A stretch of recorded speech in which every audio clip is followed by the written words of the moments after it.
Over to news from the south. Let's focus on what's been happening in Karnataka, where in Belagavi there are two issues raging. Let's focus on the first one, which is the Panchamashali Lingayat community, a very politically important community, taking to the streets in a massive protest. Why? Because the community is demanding that they want quota, their inclusion in a certain reservation category that will give them more perks, more privileges.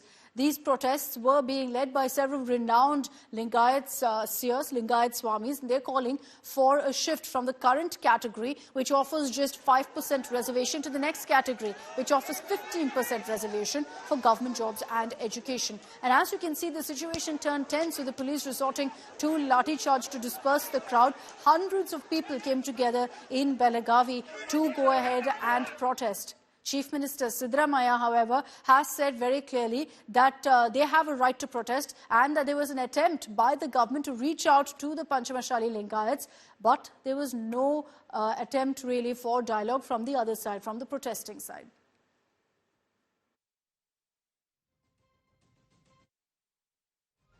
ಅವರು ಬರಕ್ಕೆ ಹೇಳಿದ್ರು ಬರಲಿಲ್ಲ. ಬರ್ರಿ ನಾವು 10 ಜನ ಬರ್ರಿ ಮಾತಾಡೋಣ ಅಂತಂದ್ರೆ ಬರಲಿಲ್ಲ. ಅಸೆಂಬ್ಲಿ ಅರ್ಜೆಂಟ್ ಆಯ್ತಲ್ಲ, ಹೋಗ್ತಾ ಇದ್ದೀವಿ.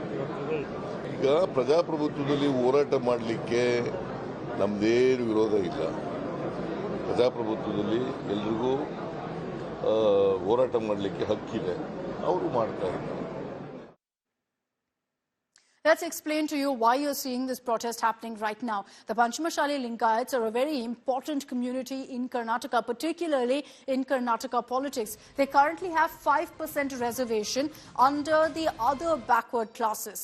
But beyond this, they want more quota to be given to them. So they want 15% reservation. So they're saying from the other backward classes, move us into another category, move us into the backward classes category, and thereby ensure 15% reservation. What this 15% reservation does essentially for the community is that it means that they're also eligible for the quota in government jobs. And that's why you're seeing that massive flare-up and protests taking place by the community. The focus will be on how Siddaramaiah government actually puts out this quota fire.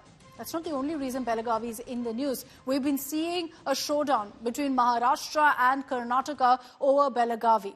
Now, this has been happening for the last many years. Again, it's back in focus, and that is because of Sena UBT MLA Aditya Thackeray writing to Maharashtra Chief Minister Devendra Fadnavis, urging him to push for a proposal to declare Belagavi and also Karwar as union territories. Now, the reason for this is there's a large Maratha population, which is why there's always been a focus on these seats, on these districts. Priyanka Chaturvedi has written to Home Minister Amit Shah demanding union territory status for Belagavi.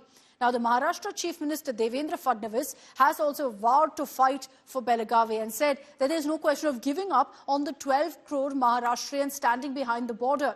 But Karnataka Chief Minister Siddaramaiah has described all of these demands, and particularly what Aditya Thackeray has said about making Belagavi a union territory. He says this is absolutely childish.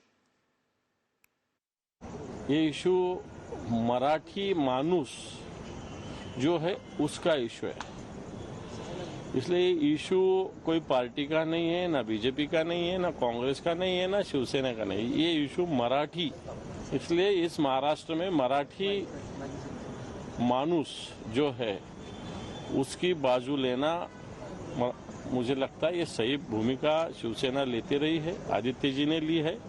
और उसके खिलाफ कोई बात करते हो तो उसको हमको ध्यान देने की जरूरत नहीं. कौन क्या कहेगा, कौन से पार्टी का, इससे हमको लेना देना नहीं. हमारे बारे में हमारी प्रायोरिटी है कि जो मराठी मानुस बेलगांव में है, निपानी में है, कारवार में है, जो कर्नाटक में है, उसको सुरक्षितता दी जाए.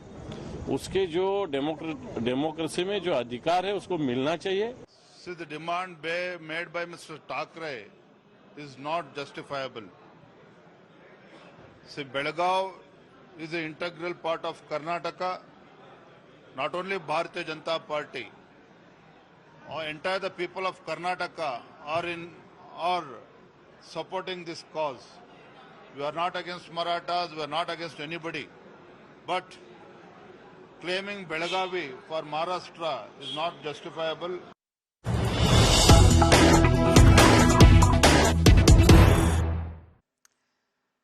So let's get you that reaction from Karnataka Chief Minister Siddaramaiah on all of these demands coming in to make Belagavi a union territory from Maharashtra from Aditya Thackeray.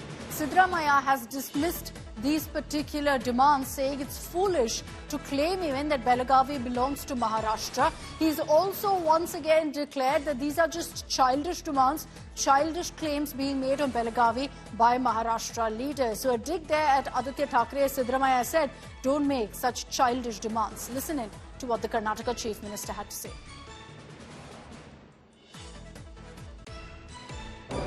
See, Mahajan ಆಯೋಗದ ವರದಿನೇ ಅಂತಿಮ.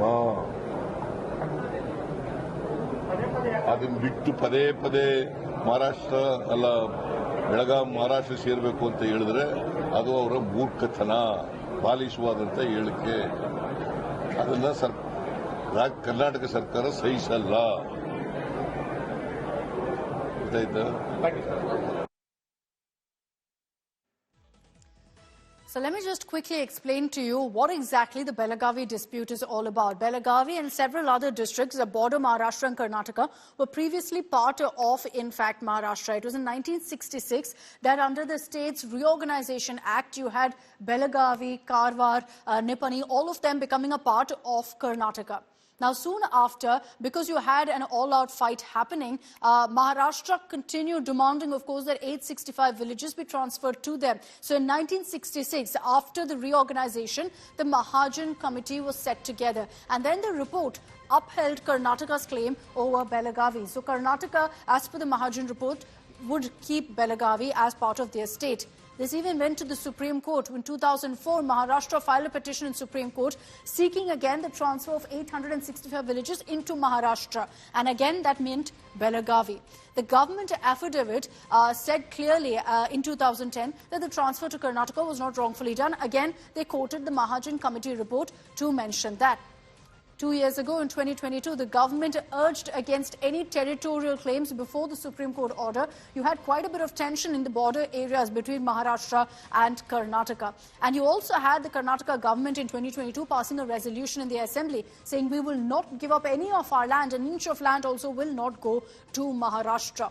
And in Maharashtra, you had a resolution being passed in the Assembly saying we will pursue and ensure these 865 villages become ours. So you have this internal conflict taking place between Maharashtra and Karnataka and refusing to die down. Every once in a while, it comes back up and essentially dominates political proceedings in both Karnataka and Maharashtra. And this time it's happening even while the Assembly session of Karnataka is happening in Belagavi.